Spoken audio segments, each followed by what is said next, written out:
What happened to stories? What happened to watching a character's beginning, middle, and end? On that note, what happened to characters even having an ending? What happened to endings in general? There are films and storytellers that are still out there creating these stories, journeys for characters and audiences to experience and grow from. It's just a shame. They're just so rare to see these days. And a big reason because of that is the loss of stories for content. These days, the end game for people in charge of allowing films, shows, video games to even exist is for the sake of content, not stories. And because of that, we're slowly losing what made characters important. We're losing characters, we're losing stories, because it's not about the journey anymore. It's not about seeing a farm boy leave his home to help save the day, grow, change, lose, fall, and rise again. How despite everything, he was still him. It's not about watching a woman born into privilege have her entire concept of life altered again and again, morphing her into something else, something that scares her, but ultimately holding on to her sense of self and becoming the leader of a group of outcasts in order to ensure fascism doesn't prevail and freedom can be preserved. It's not about watching a group of people from all walks of life, cultures, and factions come together and put aside their differences to go on an adventure where they face adversity, hardships, loss, temptation, corruption, and doing whatever it takes to make sure there is a better world for everyone. What we have now are cinematic commercials for other films and spin-offs where the story and characters come second to making sure there is a product to be sold, to make sure that the agenda of the studios always come first, and that agenda is always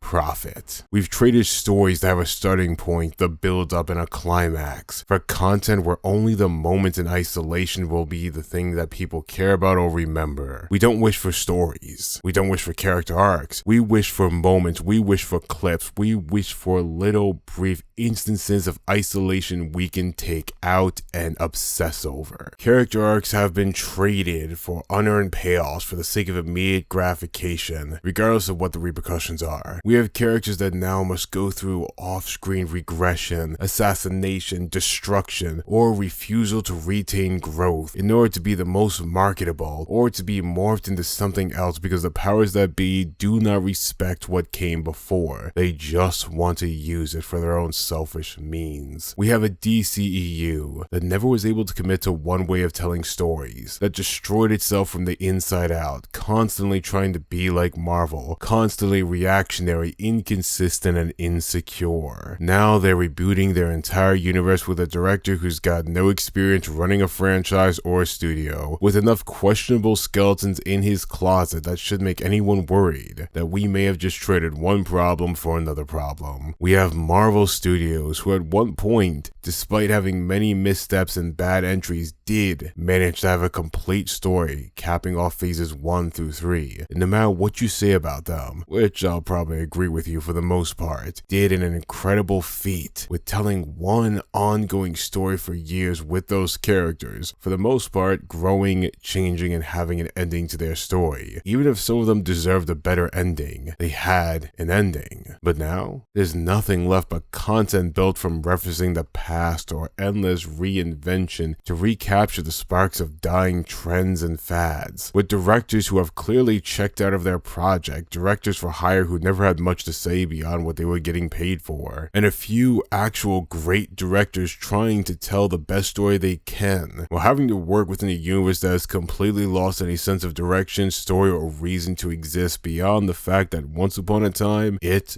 printed money. Now every passing year becomes more hollow, empty, harder for old fans to care and new fans to latch onto, coasting on the past success and the chance of seeing some legacy character or actor one last time. And the television side is no better. Gone are the smaller budget yet creatively driven Marvel shows that told a beautiful story of a blind crime-fighting lawyer, a bulletproof black man trying to keep moving forward, a superpowered private detective looking to help those who can't help themselves, a nepo baby learning humility to become something better than himself, and so many other stories that may not have been perfect or great all the time, but had stories, arcs, and journeys to experience. Now we have Disney Plus, the creation of Bob Iger, a creation that's going on its third threatened lawsuits, this time for fudging numbers to make itself look better. And on the Marvel side of Disney Plus, you have rejected film scripts, stretched into lackluster, half-baked shows that were cycle of being talked about for a few weeks, before disappearing, being defended by some, but eventually forgotten by all. Kevin Feige may be better than your Avi Arad, your Amy Pascals, your Kathleen Kennedys, your James Gunns, or your Walter Hamadas. But it's clear even he can't fight the tightening corporate grip that Disney has over everything under their flag, or the truth that the MCU has run its course, that superhero films, regardless of if you view them as a genre or not, have largely ran their course as the box office juggernauts. Just like the rise and fall of dominating westerns, crime dramas, the action B-movies, comedies, and any other genre that was once the cash cow of Hollywood that everyone would talk about and watch, superhero films will never die, but go fade into the background. Their days of dominating the box office or pop culture landscape just by the right of existing is long behind them. Just like Lucasfilm, a studio that started as a beacon of creativity founded by George Lucas that's now been reduced to one of Disney's many failures as it's ran by Kathleen Kennedy, an admittedly talented producer put in a position she was never qualified to be in by Bob Iger after he betrayed George Lucas, because Iger acquired Lucasfilm not because he wanted to make stories. No, Bob Iger acquired Lucasfilm because he wanted to milk its brand dry.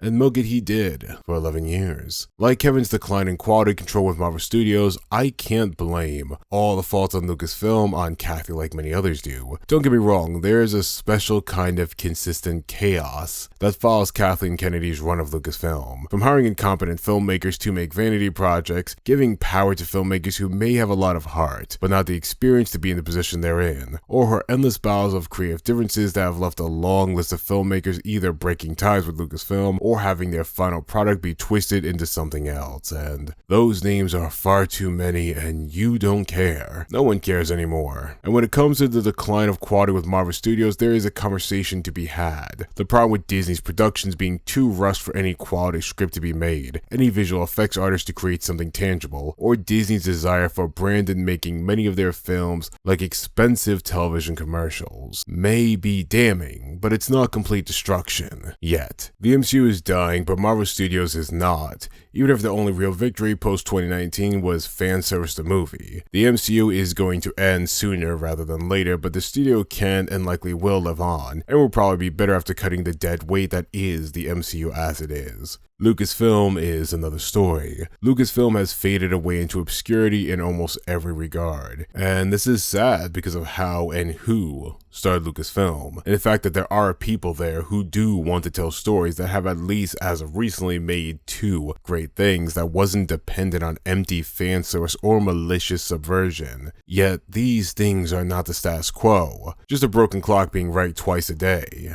And through all this, there's not a story to be found for the most part. Just content for the sake of content. Content turned out by a studio that's never managed to find its identity after 11 years, and given to an audience who are the fanbase equivalent of Stockholm Syndrome. Desperate to convince themselves that all the missteps Disney has done are just part of the plan or part of the industry. Lucasfilm, Marvel Studios, Disney, Amazon, Warner Bros., Netflix, and so many other parts of the film industry have been in two different modes of operation for a many number of years that we all have been trapped in the middle of. One side of this has been reactionary corporate branding of the industry that chases whatever gimmick is trending. Crossover films, legacy sequels, time travel stories, multiverse stories, time travel multiversal stories, bringing back legacy actors or characters, remakes, reboots, prequels, sequels, and all the sludge in between. None of these things are bad inherently when a storyteller has a story to tell, but when they're being used as a tool, made for the sole reason being content first and foremost, any form of story will suffer. The other side is outrage marketing, rage baiting, fandom baiting, virtue signaling, etc., and that only goes so far. All things come to an end without a strong foundation. This is why the endless demands from audiences whose standards have been lowered to accept whatever had the brand name on it, and that they just want more content, their voices are slowly growing more quiet. Yes, you have the small pockets of people who still demand spin-offs for every character they can think of, a reboot of this, a remake of that, cameos of this actor in this thing, but their voices get quieter and quieter. by the day. Just as the people demanding for characters to be remade to be unrecognizable, empty demands of fanservice are fading as well. They're having less of a platform as box office and streaming numbers reveal the truth as they always do. People at their core want entertainment, want good stories, even the ones that don't know why or even how to articulate why they want a good story. And this is where many studios and franchises will see their ends. Don't get me wrong, you will always have the stupid popcorn flick, the film that has nothing of value, that really has nothing to say, that will make money. But those are junk food films. They have their place, but they can never be the majority, which they have become now. And this is where we see change. I asked at the beginning of this video, what happened to stories? And what happened was we helped kill them. It was by accepting lesser quality and demanding more content for the sake of seeing the characters and worlds we loved again, we pushed stories away. We stopped demanding more. And those who did demand more, demanded it for the wrong reasons. There are many videos like this one out there, and many of those have pointed out the problems and have fairly placed blame on the studios, and they deserve that blame. But it's not just them that needs to change. We, as an audience, need to change. We need to not just demand better, we need to go where things are better. We need to give our money, time, and attention to actual stories and the storytellers that want to create journeys for their characters and audiences that want more, that want to create stories again. And that means branching out. That means going to stories we've never seen before, going to IPs that aren't the big famous ones that have been around since the 70s or 80s or 90s. And that means saying goodbye. The big difference between stories and content is that stories have an ending. Content does not. When you look back at many of the classic stories of the past, they had endings. They didn't keep extending their story endlessly till apathy set in, and the stories that did, they've been forgotten about. There's a reason why audiences begin to stop paying attention to franchises that refuse to let their characters have an ending, or constantly have to reset a character's growth, the status quo, because it doesn't fit how they want to market the content for more consumption. Part of the journey is the end. We have to accept that. We have to let stories and characters have their day. We have to want to see stories return. That doesn't mean asking for everything to be a Christopher Nolan cautionary tale of the human hubris, or a Greta Gerwig thematic introspection of life. It means asking for stories to have a beginning, middle, and end. Asking for stories to be more than killing the past in order to replace it with something inferior with the illusion of change, or worshipping the past by creating nothing new in a rejection of change. We have to demand stories again. Let them have their journey. Let them have their experience. Let them have their endings, and respect that ending so we can move forward.